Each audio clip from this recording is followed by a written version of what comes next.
Со години живееме во агонија, дишеме загаден воздух и чад, ветување има многу, а направено е малку. Зеленчукот не мириса на зеленчук, туку на пластика.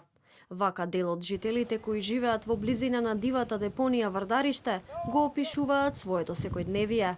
Вардариште многу тешко се живее. Пред некој ден, после она гужвите која беа првите гужви, толку беше загадено што не се дишеше. Влие врз почвата, врз све влие.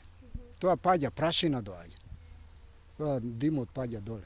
Многу е загадено. Навечер кој ќе излезеш не се излегува. Труе, децата ни се потрува, ќе ги затвориме уште рано внатре. Значи не е чист воздух, опште пали се многу, ѓубри има многу. Од сите ние очекуваме, ама тоа никој ништо кој ќе дое на власт не прави.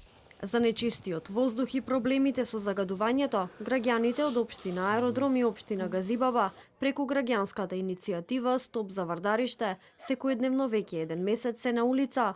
Нивното главно барање е затворање на депонијата Вардариште и итно решение за почист воздух за Скопје.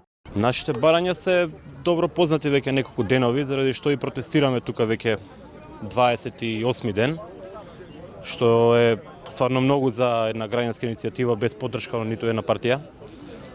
Нашите барања се нели Стоп за Вардариште, така се вика иницијативата, што подразбира најпрво физичко обезбедување на Вардариште, видеонадзор со можност граѓаните да го следат тој видеонадзор и наоѓање решение, нели социализација и селување на луѓе што живеат таму.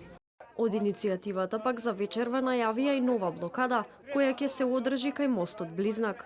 Дополнително, Телевизија 24 испрати прашање и до Министерството за животна средина и просторно планирање за проблемот со дивата депонија Вардариште, но до објавување на овој прилог не добивме одговор.